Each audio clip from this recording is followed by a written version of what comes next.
I cannot believe this woman just called the cops on me. No, really, her actual son showed up on my porch with a tripod and a business proposal, demanding I sell my family's lake cabin so he could film some treasure hunting nonsense for his YouTube channel. When I turned him down, this lady, president of the HOA, no less, marched up and filed a police report saying I'd threatened them. Can you imagine? I've been minding my business for years out here, keeping to myself, and suddenly I'm public enemy number one because I wouldn't hand over my childhood cabin to some entitled wannabe influencer. You know what I mean? You ever just want to scream at neighbors this delusional? Yeah, that was my Monday. I'm Thomas Harris. I thought I'd get a quiet week at the cabin my aunt left me. Maybe some fishing, coffee on the deck, peace and quiet. But no, Jake Evans, full of caffeine and ambition, rolled up with a trailer of underwater cameras like he was about to discover Atlantis in our lake. Kid had that frantic, manic vibe. Think squirrel on an energy drink bender. At first, I almost felt bad for him, seeing all that passion, but you know how it is when you can smell trouble coming a mile away. He started rambling about sponsors and underwater archaeology and how, out of all the properties on this lake, only mine has the grandfather deep water rights he needs. The more he talked, the more I realized this wasn't just another get-rich-quick scheme. He actually knew his stuff. But then he got weirdly desperate, telling me this was his last shot. And some folks wouldn't wait much longer for him to deliver. Not the kind of thing you want to hear in a place where the loudest sound is usually the loons on the water.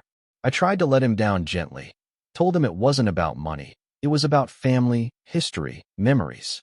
But he kept pushing, talking faster and shakier, until he blurted out that he'd already sunk $25,000 into equipment, signed contracts. And if he couldn't shoot here, he'd lose everything. And then he said the part that got my federal instincts tingling. The people I owe money to, they don't take excuses. That's when I stopped feeling sorry for the kid and started really listening. Cue Laura Evans, marching up the driveway like she owns the whole damn lake. Classic, business suit, clipboard, power walk. She didn't introduce herself as Jake's mom, just president of the Lake Community HOA. Every word out of her mouth was a veiled threat. Property values, community standards, how important it is to cooperate. Yeah, I've heard that tone before. She tried every trick, legal, emotional, financial, to get me to sell. But I saw right through it.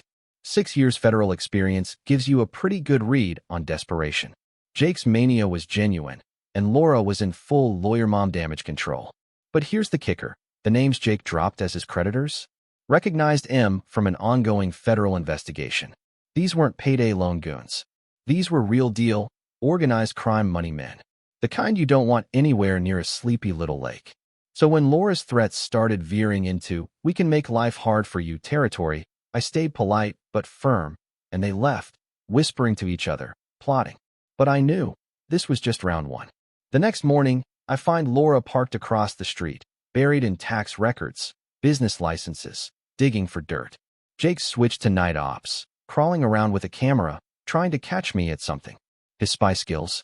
Let's just say if the FBI ever needs someone to make a ton of noise in the bushes, he's their guy. What neither of them realized was that Jake's little harassment project was capturing not just me, but all the actual criminal activity around the lake.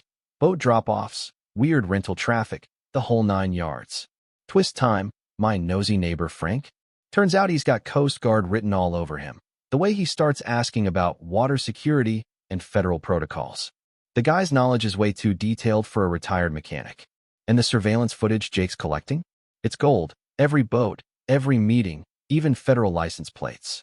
Then Jake goes too far. Tries filming through my bedroom window at night.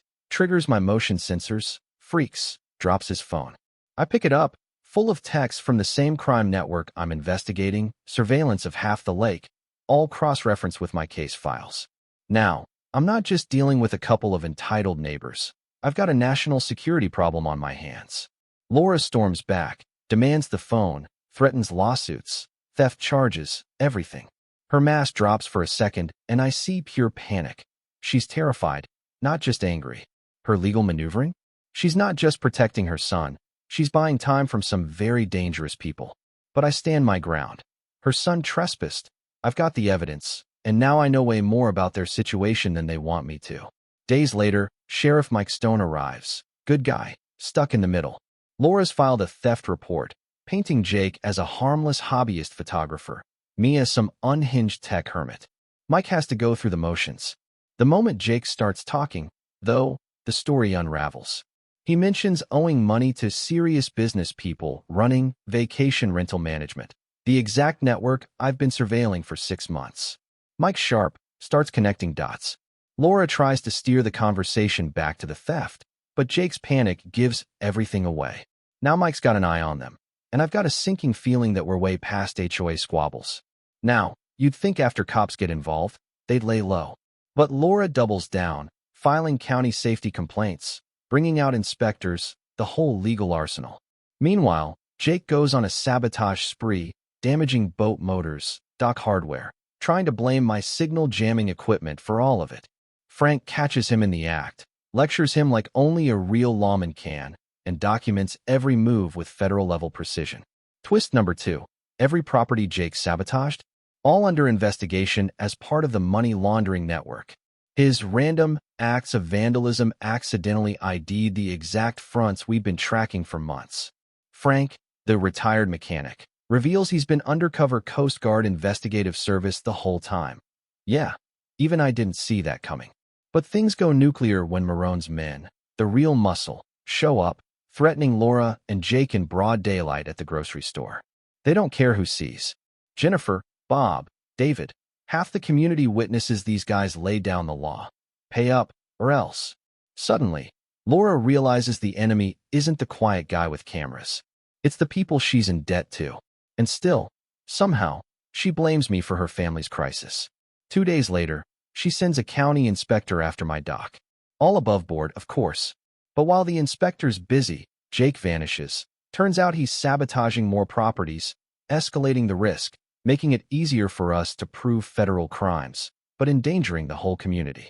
And then, as if the story didn't already sound like a Netflix miniseries, Marone's people escalate, straight up kidnap Jake, guns out, demand $50,000 in 2 hours, or else. Laura's begging, the community's hiding, and I have 30 seconds to choose. Keep my federal cover, or intervene and blow the entire operation. You can probably guess which I picked. Federal tactical rolls in, black SUVs, agents in body armor, my supervisor Jane Cross leading the charge. We rescue Jake, arrest the kidnappers, blow my cover in front of the entire lake community. Jane calls an emergency meeting at the pavilion, lays it all out. 2 years, $50 million laundered through vacation rentals. Our neighbors mixed up as both victims and accidental assets to the investigation. Frank reveals himself as federal. Jane explains how Jake's surveillance, Laura's obsessive legal digging, all wound up being key evidence that let us take down the whole network. Every vacation property was a criminal front. Every family cookout on the lake was cover for money drops. Every random complaint was a piece of a puzzle we finally snapped together. Next morning, coordinated raids. 23 properties, millions seized, Marone himself caught fleeing in a boat, cash in hand. The news cameras roll, neighbors watch stunned as federal agents parade criminals past their front doors. The best part? Jake's manic videos, Laura's legal files. They give the prosecutors everything they need. The whole operation gets busted wide open, not by months of wiretaps or stakeouts, but by a nosy kid with a GoPro and a lawyer mom who wouldn't quit. In the aftermath, justice comes fast and hard. Jake gets mental health treatment, community service. Laura loses her law license, gets house arrest, winds up working retail. Her days of HOA power plays officially over. Frank's elected HOA president, because, honestly, who's going to argue with federal law enforcement after all that? And the lake community becomes famous as the place where civilians accidentally helped take down a multi-million-dollar crime ring. 6 months later, the story is legend. Property values skyrocket. Bob becomes a local crime reporter. Jennifer throws a barbecue for federal agents. David Carter turns security consultant for other lakes. And me? I'm back on my deck, coffee in hand, just watching the sunrise, wondering who the hell my next neighbor will be and what secrets they'll bring with them. Because here's the thing. Just as we all start to relax, a new family moves in. Lawyer mom, cocky teenager, same entitled questions about my weird security equipment. The community is ready for round 2, cameras charged, HOA bylaws in hand. And let's just say nobody's in the mood for more drama. So let me ask you, if you had neighbors like this, would you have kept your cool? Or would you have lost it halfway through? Drop your thoughts below. Tell me what you'd do if you found out your quiet lake community was a front for organized crime. And don't forget, justice might just be living next door. Like, comment, and let me know where you're watching from. Because trust me, sometimes lightning does strike twice, and you're not going to want to miss what happens next.